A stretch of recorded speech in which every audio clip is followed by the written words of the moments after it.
വടകര പുതിയ bus stand പരിസരത്തുള്ള city കോംപ്ലക്സിന്റെ staircase പൊളിച്ചു മാറ്റിയ ബിൽഡിംഗ് ഉടമയുടെ നടപടിക്കെതിരെ പ്രതിഷേധം ശക്തമാകുന്നു. വിവിധ സംഘടനകളുടെ നേതൃത്വത്തിൽ ബിൽഡിംഗ് ഉടമയുടെ ഓഫീസിലേക്ക് മാർച്ച് നടത്തി. കഴിഞ്ഞ ദിവസം അർദ്ധരാത്രിയാണ് JCB ഉപയോഗിച്ച് ബിൽഡിംഗിലെ സ്റ്റെയർകേസ് പൊളിച്ചു മാറ്റിയത്. ബിൽഡിംഗിലെ 20ഓളം കച്ചവടക്കാർ നിരന്തരമായി ഉപയോഗിക്കുന്ന വഴിയാണ് ഇതുമൂലം തടസ്സപ്പെട്ടത്.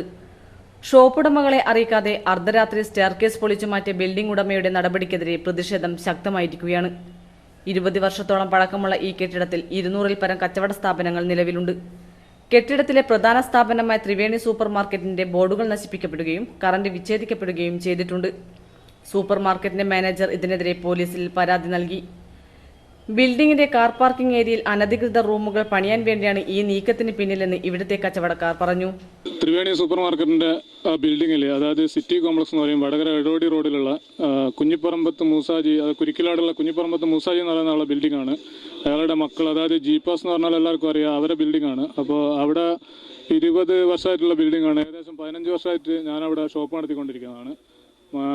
അപ്പോൾ അവിടെ മെനഞ്ഞാന്ന് രാത്രി, ശനിയാഴ്ച രാത്രി അതായത് രാത്രി 2 മണിക്ക് ശേഷം, അതായത് JCBയും കാര്യങ്ങൾ വലിയ എക്യുപ്മെൻസും കൊണ്ടുവന്നിട്ട് അവിടെ ഒരു സ്റ്റെയർകേസ് ഉണ്ടായിരുന്നു. മേലെ ഏകദേശം 20 ഷോപ്പുകാർ ഉപയോഗിക്കുന്ന, കസ്റ്റമേഴ്സ് ഉപയോഗിക്കുന്ന സ്റ്റെയർകേസ്, അത് JCB ഉപയോഗിച്ച് തകർക്കുകയും, പിന്നെ താഴെ ത്രിവേണി സൂപ്പർ മാർക്കറ്റിൻ്റെ ജനറേറ്റർ വെക്കാൻ വേണ്ടി, സുരക്ഷയ്ക്ക് വേണ്ടി ഉണ്ടാക്കിയിരുന്ന ഗ്രില്ല്, പിന്നെ അവരെ ഡിസ്പ്ലേ ബോർഡുകൾ, കാര്യങ്ങളൊക്കെ നശിപ്പിച്ചു. മാത്രമല്ല എൻ്റെ ഷോപ്പിൻ്റെ, ഞാനവിടെ ഒരു IT സർവീസ് നടത്തുകയാണ്, ആ ഷോപ്പിൻ്റെ ഗ്ലാസ്സുകളും മറ്റും JCB ഉപയോഗിച്ച് ഇവർ വർക്ക് ചെയ്യുമ്പോൾ പൊളിയുകയും, പിന്നെ ഞങ്ങളുടെ ബോർഡും മറ്റു കാര്യങ്ങളും, പിന്നെ ഡിസ്പ്ലേ ബോർഡുകളും പല റാക്കുകളും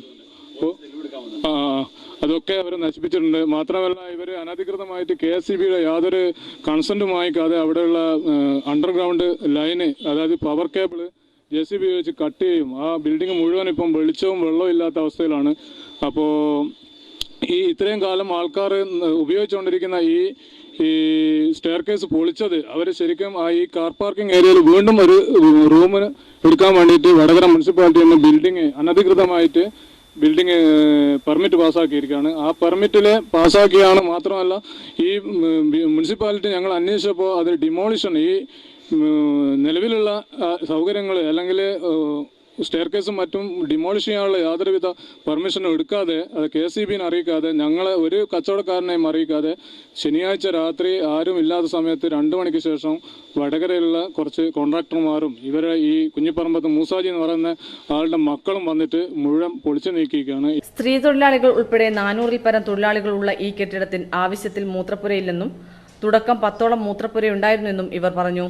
ഇതെല്ലാം പിന്നീട് പൊളിച്ചു മാറ്റി റൂമുകളാക്കി വാടകയ്ക്ക് നൽകുകയാണ് ചെയ്തത്. ഈ 100 കച്ചവടക്കാരും ഏകദേശം 400 സ്റ്റാഫ്, അതായത് സ്ത്രീകളും പുരുഷന്മാരും ഉൾപ്പെടെ 400 സ്റ്റാഫുകൾ വർക്ക് ചെയ്യുന്ന ഒരു ബിൽഡിംഗ് ആണ്. അവിടെ ആകെ ഉള്ളത് ഒറ്റൊരു ബാത്റൂമാണ്. അതായത് ഏകദേശം 12 ബാത്റൂമിൻ്റെ സൗകര്യങ്ങൾ പ്ലാൻ കാണിക്കുകയും, പിന്നെ അത് പ്ലാന് പാസ്സായതിനു ശേഷം അത് മുഴുവൻ ആൾട്ടർ ചെയ്തിട്ട് റൂമുകളാക്കി ലക്ഷക്കണക്കിന് രൂപക്ക് അഡ്വാൻസും പിന്നെ 10,000 കണക്കിന് രൂപ വാടകയും വാങ്ങി കൊടുത്തിരിക്കുകയാണ്. അതുകൊണ്ട് ഒരു ബാത്റൂമാണ് ഏകദേശം 400 ആൾക്കാർ ഉപയോഗിക്കുന്ന അവസ്ഥ ആർക്കും വിശ്വസിക്കാൻ പറ്റാത്തൊരവസ്ഥയാണ്. അതുകൊണ്ട് തന്നെ പലരും പുറത്തുള്ള ബിൽഡിങ്ങിലെല്ലാം പോയിട്ടാണ് ഈ യൂറിനേഷൻ മറ്റും നടത്തിക്കൊണ്ടിരിക്കുന്നത്. ബിൽഡിംഗ് ഉടമയുടെ നടപടിയിൽ പ്രതിഷേധിച്ച് ഈ കെട്ടിടത്തിലെ മുഴുവൻ കച്ചവടക്കാരും ഇന്ന് കടകൾ അടച്ച് ഹർത്താൽ ആചരിച്ചു. CPM ടൗൺ ലോക്കൽ കമ്മിറ്റിയുടെ നേതൃത്വത്തിൽ ബിൽഡിംഗ് ഉടമയുടെ ഓഫീസിലേക്ക് മാർച്ചും നടത്തി. മാർച്ചിന് N Narayanan master, M Pavithran തുടങ്ങിയവർ നേതൃത്വം നൽകി.